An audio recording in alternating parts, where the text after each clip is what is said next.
So hi everybody, my name is Joanne and I am the Food Solutions Chef of Arabia. And welcome to this breakout session room, and we're going to discuss a little bit about plant-powered protein. So why this trend suddenly became, a hot topic nowadays? It's because of, as you've heard in the plenary session earlier, it's because of the growth or the rise of the flexitarian lifestyle. A lot of people now are more health conscious. They're making more conscious decisions when it comes to, choosing the food that they eat. They may not turn into a fully vegan or a vegetarian diet, but a few number of days in a week they would choose to be meat-free. So it has become a lifestyle shift, and we see that more chefs and more diners are embracing eating grains, more nuts, vegetables, and they're now taking more center stage on the plate. So I'm just going to share with you, how it is in the Middle East. So in the Middle East, as you know, we start our meals with a lot of grains and vegetables already, as well as I know in some other cultures, most meals starts with chickpeas, like a hummus dip, something with eggplant, mutabal. We have our salads, fattoush, tabbouleh. So these are like regular mainstays on an Arabic meal. And then we also have a lot of vegetables like capsicums, eggplants, zucchinis. They're stuffed with rice, grains, nuts, and they're cooked with a lot of spice. And so that, diners would often, or customers who have partake a traditional Arabic meal, they come out very satisfied because of all the flavors that, comes with it. So in addition to what we do, especially in UFS in Arabia, what we've been, trying to train or promote to our customers is to impart some, for them to add more layers and textures to their food.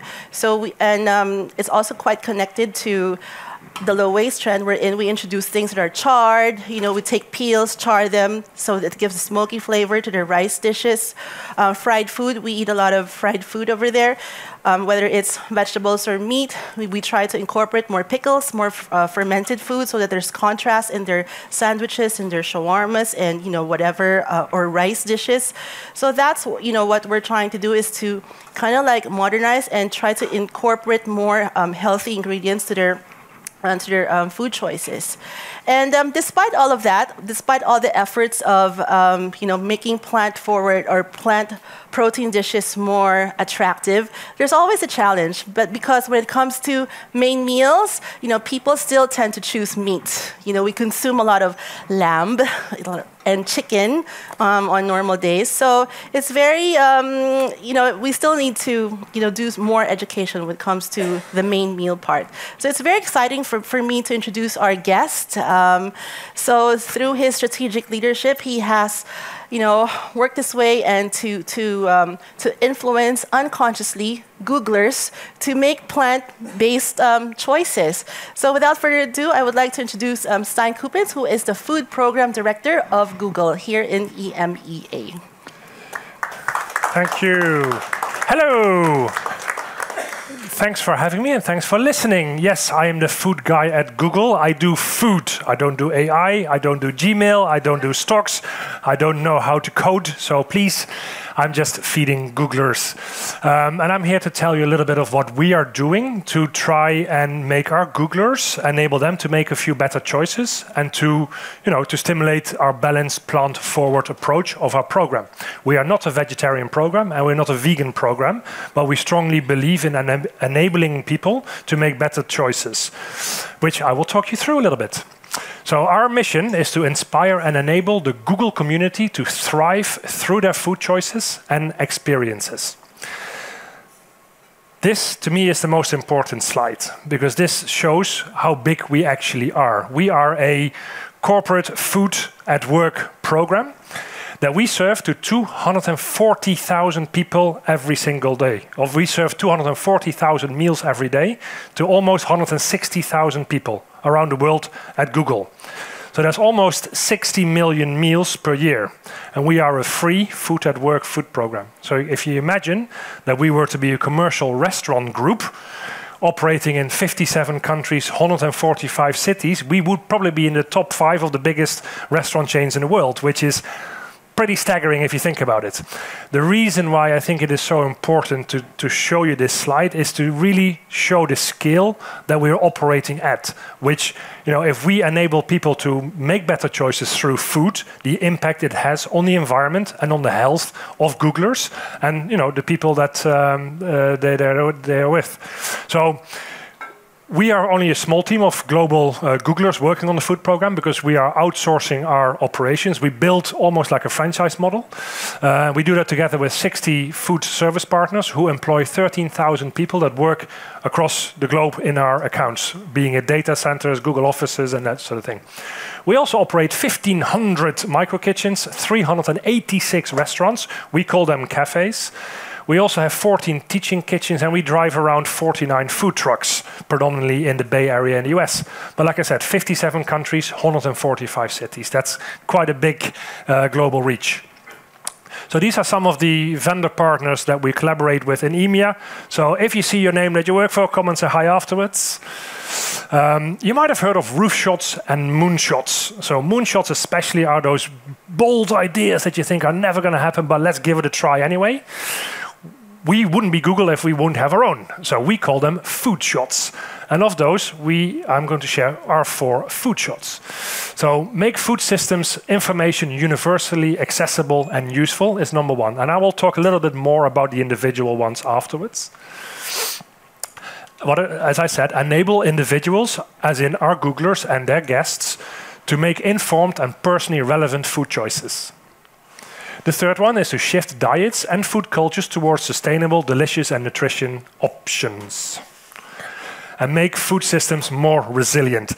The last 2 are extremely important, and I just want to bring you back to those 60 million meals per year and the impact that brings onto food systems. So we truly, truly feel it is our responsibility to make sure that we do look after the environment and the well-being of our end users. So make food systems information universally accessible is really share with Googlers transparently what they're eating, where it's coming from. We have internal platforms where that is all explained to them. So they can be proud too to know that the chocolate they're eating is from traceable sources. There's no slavery. We know in the cacao world it's not always as great as it can be. So really being transparent with the information that we share with them is to enable individuals to make informed, personally relevant food choices. And to do so, we have something that we call the Go Eat app. So every cafe in the world has to upload their menus onto an internal platform that Googlers have on their mobile phone, and where they can personalize their preferences, their allergens, foods they want to avoid, or just what they like.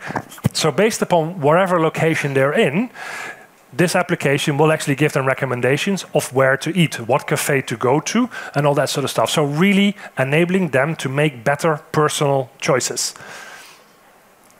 Shift diets and food cultures towards sustainable, delicious, and nutritious options.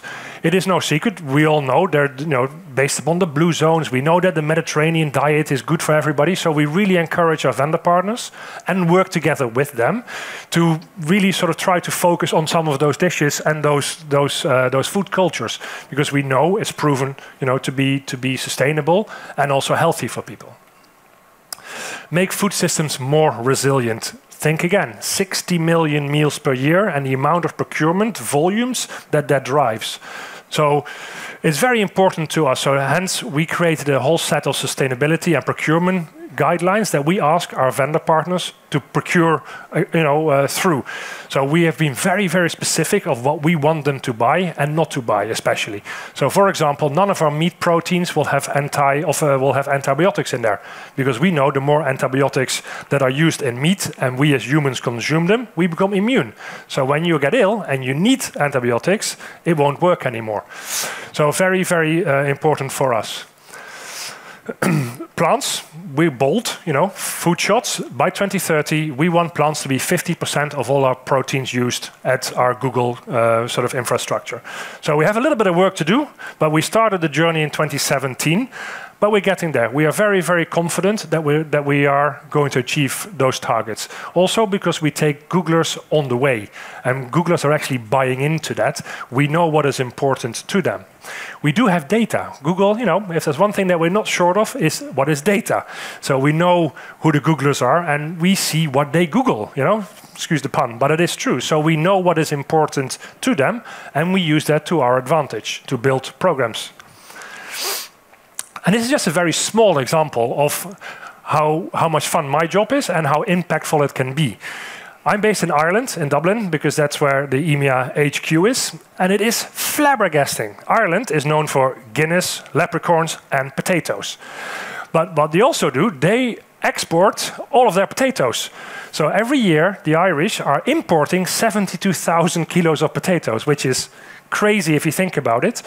So we actually partnered, we have 9,000 Googlers in Dublin. We've partnered with a local farm who's actually growing 3 types of potatoes, especially for us, which, because they're unusual potatoes, also supports soil biodiversity. So it's just a fantastic sustainable story, and it's only 30 kilometers away from our Google office. Plus, we educate Googlers that, there are potatoes out there called the Orla, the Druid, and the Setanta. So to encourage people to make different choices, it's about storytelling, and more about that later. Change Please, another one of these initiatives that we have in Dublin and in Paris, for example. Change Please is a coffee supplier, and this is more on the social impact point. Because not only do they create amazing good coffee beans, it's also delivered in sustainable packaging, but at the same time, all their profits go to tackle homelessness in big cities, including cities where we operate. And through our program and the volumes that we spent on coffee at Google, very, very proud that we have helped them to take 24 people off the streets and break their cycle of homelessness. So a lot of sustainable stuff that we can do through our program. So a few more examples of what we are doing. Food choice architecture, very, very important, ingrained in everything that we do, in how we nudge Googlers to make better choices. Now, this is a micro kitchen, right? This is where Googlers can get a cup of coffee, hydrate, get a snack, and the key with food choice architecture is you need to use on their behavioral sciences, because we need to be in charge of, we want them to take what we think they should be taking. So if you're hungry, the first thing they see is just beautifully presented fruits, spa water, so sustainable hydration. That being said, Googlers being Googlers, they also want to have, treats and stuff. So we do have snacks that you'll find in these drawers here. So again, behavioral science, food choice architecture applied. In the top drawer, you'll find all the healthy snacks, the healthy snacks, the muesli bars, the protein bowls, and all the other fancy stuff that is out there. In the bottom drawer, that's where you find the real good stuff, the treats, the chocolates. So, ultimately, if you want to have that chocolate, you can have it, but you just need to work a little bit harder. But if you then think, if you're in a hurry, and you want to have a snack and you don't want to sort of think too much, and all of a sudden, boop, what you grab is a piece of fruit. What you grab is a nice, spa water. So if that happens 7 out of 10 times, then those 7 times you make a better choice for yourself and for the environment. So that is success. Same as in the fridges, we do offer Coca-Cola or Pepsi-Cola. We do offer all kinds of bad, sugary, carbonated drinks, but they're behind frosted glass. So if you go into one of those areas and you're thirsty and you don't know what you can see, you don't crave for it. So very often, people just opt to take, sustainable hydration that's healthier for you. And that is called food choice architecture and behavioral science. Whilst Googlers still think they're in charge of making their own decisions, which is the key to success. So on the sustainability front, and the food system's resilience, we've made a commitment that we are going to eliminate all single-use plastics out of our ecosystem by 2030. Extremely proud to be part of a program that on the 1st of January 2020, we removed all our single-use plastic water bottles globally. 275,000 bottles per day out of our ecosystem. And we really, really encourage people to drink and hydrate sustainably. This bottle has been with me for 10 years. As you can see, it has more air miles than me, I think. But it is one, if I can do it, and that's what I tell Googlers, everybody can do it. And it's all about making choices. Same on the food waste front. We have made external commitments that we are going to halve our food waste by 2025. And more importantly, the food waste that we have does not go to landfill. Because we will always have some form of food waste, but it is what you do with it that triggers the impact. So also very important when it comes to, plant-powered proteins is we have to inspire future food leaders. Now, we are a very small team, and we are Googlers. So we partner with big catering companies, and together we actually partner in turn with the Culinary Institute of America, for example. And together we created what is called a plant-forward kitchen, where employees of our vendor partners actually have the ability to go through plant-forward kitchen training. Because as a chef, it's very hard to cook vegetables because that's not what you're taught at culinary school, right? So we've taken it upon ourselves to work together with our partners and, consultants like the CIA, not the guys with the guns, but the ones, from the Culinary Institute. And it's really, really successful because you also enable and empower, those chefs to learn more about how to cook vegetables well. Because that's food choice architecture is also about the product. Whatever you want them to eat has to be the best in class, has to be the Premier League, it has to be the best taste, and you'll find that later with this amazing kebab.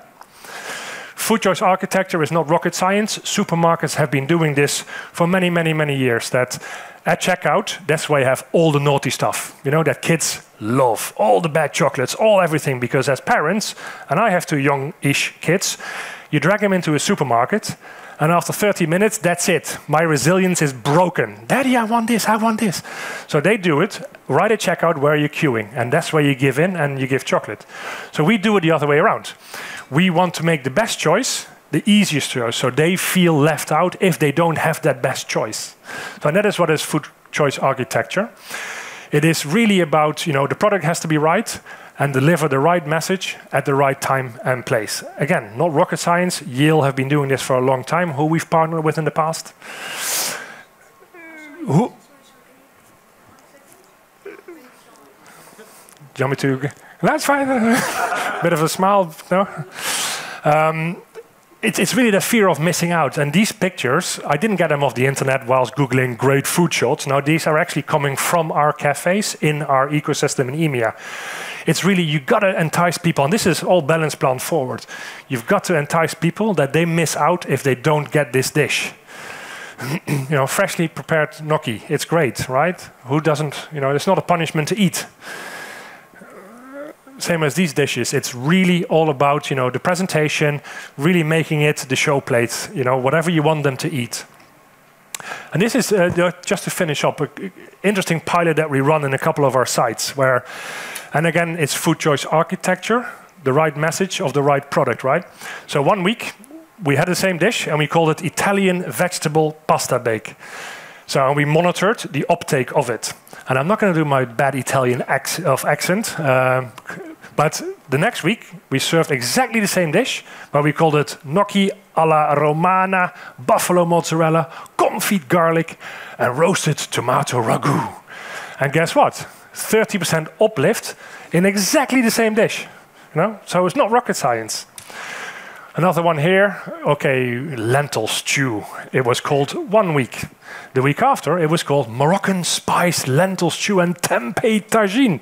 70% uplift of exactly the same product, which is a balanced plant forward or a plant-powered protein. So it's really that food choice architecture, making the best choice the easiest choice. And with that, I will hand it over to Ozgun, who's going to tell you a little bit more about her passions. Thank you, Stijn. Hello, everyone. My name is Ozgun, and I am a global innovation chef here in Unilever, based in the Netherlands.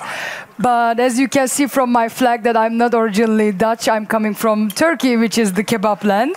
And today we will be diving into the kebab, savory world of the kebab. And I would like to talk to you about the deep dive of kebab and how we emotionally attach to it. So for us, it's not just a food, but it's the symbol of the Turkish delight, tradition, and the innovation.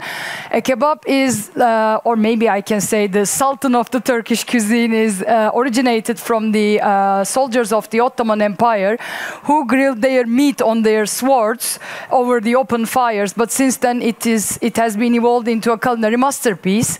And it's not just a merely meat on the stick, but it's more like a representation of a survival and tradition and innovation. If you look at right now, of course, from Istanbul to Anatolia, there are many different twists in the different regions. They have their own unique touch. And not just even stopping there. If you go to Greece, you have gyros or souvlaki. If you go to Arabia, they have shawarma. So every country even have their own interpretation of the dish. But yeah, why do we love kebab? I mean, if you think of it, so it's like asking the question, why is the sky blue? I mean, some things are like that. But jokes aside, the kebab is a really funky, flavorful, and it has a super versatile, and it could be eaten in any time of the day. And currently, it's not even just a Middle Eastern dish, but it's more like a worldwide delicacy, we would say, because of the immigrants who traveled all around the world. Now it become hugely popular. Even if you look at from Prince Harry on his 32nd birthday, who asked for a kebab to the royal house, to like 5 a.m. guys are totally smashed and eating a kebab on the front of a store. So it's not just about the food, but it's just the experience and a celebration of little pleasures. So they are like the testament of the Turkish spirit, gathering around the table, sharing stories and enjoying, creating memories all together. So this fusion in here is not just by itself a new innovation, but it's like the combination of the tradition. And it's not just about healthy eating, but we would like to create about a future where everyone, regardless of their dietary preference, that who can gather around the table and enjoy the kebab all together. So at the end of the day, it's not just the kebab we love, but it's the joy, the community, and the shared stories around that. So let's keep the party rocking for everyone, not just for the meat lovers, but all the vegetarians and vegans, we would like to say. With that being said, I would like to hand over to Chad, my colleague, who is going to explain you what we will be tasting today here. Good afternoon, everybody. My name is Chad. I'm the Global Innovation Chef at The Hive. I work specifically on the Vegetarian Butcher. And what you see today is our plant-based kebab that has been developed by the Vegetarian Butcher. I'm going to put a little bit of a twist on what you would normally get in a kebab store. Normally, you just get some lettuce, tomatoes, cucumber. I've put a bit of a culinary twist to it and applied some culinary techniques. So what we have is we have some tzatziki. We have some grilled hispi cabbage, which I've done on the barbecue to get that nice smoky flavor. Then we have some pickled red onions and jalapenos. And we also have some tomato salsa and it's topped with a garlic sauce. And obviously the kebab, which is from the Vegetarian Butcher, and it's also plant forward, just showing you that we take icons and we try and hack them.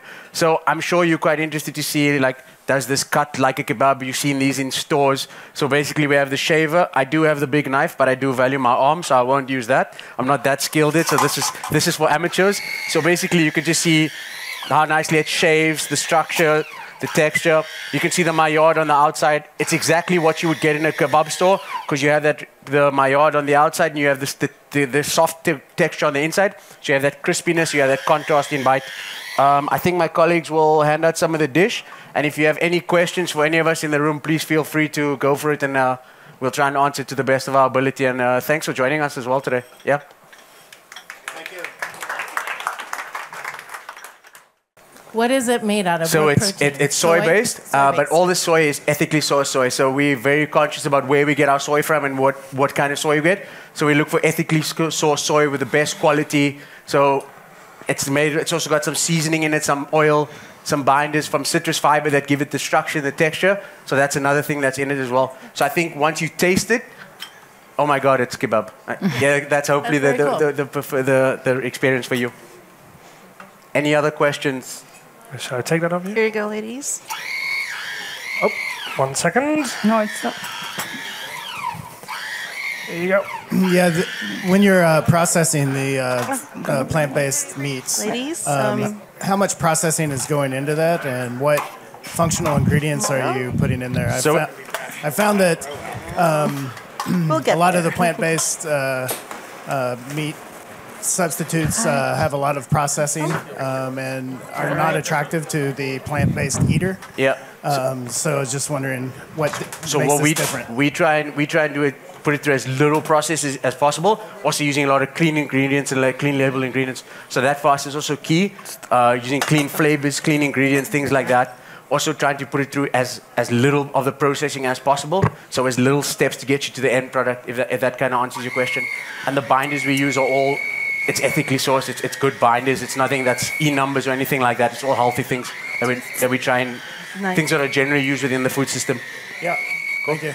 You're welcome. Any other questions? Thank you, Renee. Is there a nutrition facts label or a label of the nutrition, like for instance, saturated fats? Yeah, so basically what we do when we develop products, it's not only the kebab. We also try and make products that are really good in terms of Nutri-Score A, salt, all of those things. We aim for those. So we have a salt level of 1.1. We don't, if it exceeds that, it's not for us. We don't touch it. We're also conscious of what kind of fat we put into it. So it's all good fats, clean fats. If that answers your question. Yeah, same with proteins as well. Correct. We always try for a high protein score. I mean, if you're eating an alternative and you're on a specific diet, you want to get your nutrients from that. We try and match those in all the products that we do. No. So hopefully, we'll be with you shortly. Any other questions? For any of the speakers? Do you do other plant-based meats besides this? We do other plant-based meats besides this. We're not only focused on the QSR and the food service side of it. We're also based in retail in different countries such as the UK, in the Netherlands, Belgium, France. We've got a portfolio across Europe and across the world. We're like 60 markets around the world. We have some pretty big customers as well. Some of the other customers? Products. Oh, some of the other products. We do burgers. We do sausages, we do deli meats, we do bacon, we do chicken, both ready to eat and not ready to eat, if that makes sense. We do quite a bit of things. We've just recently ventured into fish, which is with a different protein source made of rice protein, which is quite a cool project because we get that nice texture, that flakiness that you associate with fish. Any other questions? How does it compare to your competitors? How does it compare flavor-wise? Flavor-wise, I'm biased. So I think I would like you to taste it and see, and then I want your honest opinion of what you think. Any other questions? Sorry? No lentils. No lentils. It's just for this. That's all for display purposes. Afiyet olsun. Yeah, cumin seasoning, spices in it. Correct. Like I said again, thanks for joining us today and enjoy the little tasting and enjoy the rest of the day with us. Thank you, guys.